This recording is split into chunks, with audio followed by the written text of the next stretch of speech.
Welcome back to Your Brain Line, the podcast where we unpack the subtle ways our minds sometimes misguide us and how understanding those tricks can lead to a richer, more connected life. Today, we're diving into a really crucial distinction, one that shapes our relationships and even our own sense of self-worth in ways we might not always recognize. We're talking about compassion versus pity, and why understanding the difference isn't just an academic exercise, but a pathway to more authentic connection. Think about a time someone shared a struggle with you. Maybe it was a friend who just got laid off, or a family member dealing with a health issue, or even just someone online talking about a difficult experience. How did you react?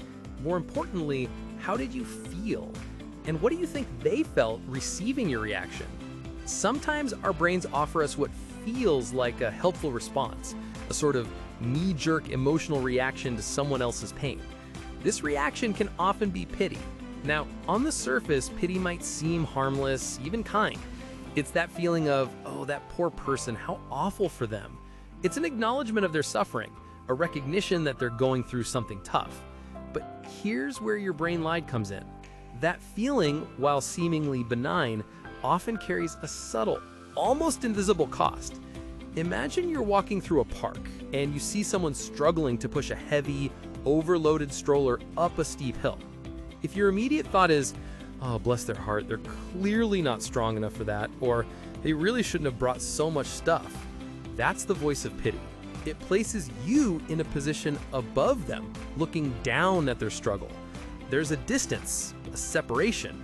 You're observing their weakness, perhaps even their perceived poor judgment, from a place of relative comfort or perceived superiority. You're safe, they're not. You're okay, they're clearly not. It's a feeling that highlights their perceived helplessness and your own perceived strength or good fortune.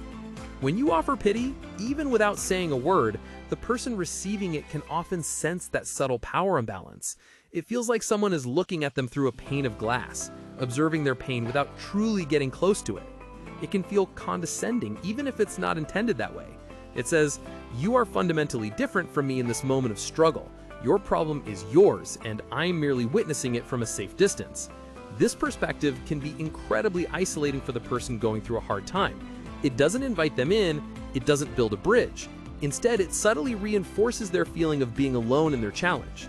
They might hear, you're not capable, or you're a victim, rather than, I see your struggle. Now, let's pivot to compassion. Compassion, on the other hand, is a completely different internal experience, both for the giver and the receiver. If you see that same person struggling with the stroller, and your thought is, wow, that looks incredibly hard. I remember a time I felt overwhelmed, or that could easily be me on another day. That's the start of compassion. It's not about feeling their exact pain, but recognizing the common thread of human struggle. It's about stepping mentally beside them, not looking down. Compassion isn't just about feeling bad for someone, it's about feeling with someone.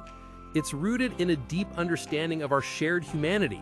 It says, I understand that life can be really tough sometimes, and right now you're experiencing that difficulty.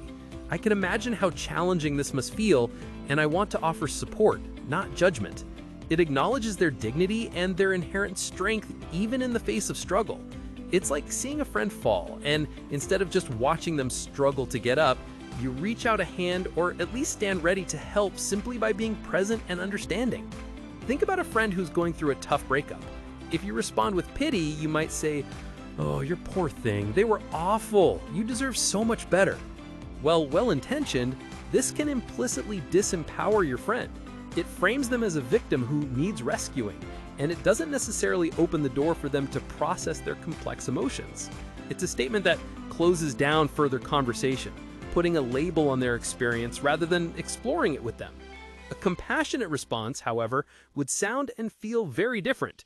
It might be, this sounds incredibly painful. I can only imagine how you must be feeling right now. What's been the hardest part? Or, I remember how gut-wrenching breakups can be. Is there anything I can do to make things even a little bit easier for you? Do you hear the difference? The compassionate response doesn't judge, doesn't label, and doesn't assume. It acknowledges the pain, validates their experience, and offers connection from a place of shared understanding, not from a pedestal. It creates a safe space for vulnerability and deeper sharing. So why does our brain sometimes default to pity? Well, it can be a subtle form of self-protection. When we pity someone, we create an emotional distance. Their problem isn't our problem. Their suffering isn't our suffering. This distance can feel safer. It allows us to acknowledge hardship without fully engaging with the discomfort or vulnerability that true connection to another person's pain might bring. It's a way of saying, that's sad, but it's not me. It can also give us a fleeting, often unconscious sense of superiority, a subtle ego boost that we are not in their difficult situation. Your brain might tell you it's being kind, but what it's really doing is keeping a safe barrier between you and the potential discomfort of shared human struggle. Compassion, on the other hand, asks something more of us. It asks us to open ourselves up, to acknowledge our own vulnerability and shared humanity. It reminds us that we are all interconnected and that we too could find ourselves in a similar situation at any moment. It dissolves the wall between me and them and creates an us. This takes a little more emotional courage, a little more internal work, but the payoff in terms of deeper relationships and a more robust sense of belonging is immeasurable. Let's think about the practical implications in our everyday lives. Imagine a colleague who makes a big mistake at work. A pity response might be to secretly think, wow, they really messed that up. I knew they weren't capable of handling that project. Or even outwardly, oh, poor thing, that's just a shame. This kind of internal or external response doesn't help anyone. It often leads to gossip, judgment, and further isolation for the person who made the error. It perpetuates a sense of us versus them in the workplace. A compassionate response, however, would involve recognizing that mistakes happen, that this colleague is likely feeling terrible already, and that this situation is a shared challenge for the team. It might lead you to privately offer to help or simply to listen without judgment if they want to talk. It's about approaching the situation with an understanding that we all stumble, and that support, not shame, is what truly helps people recover and grow.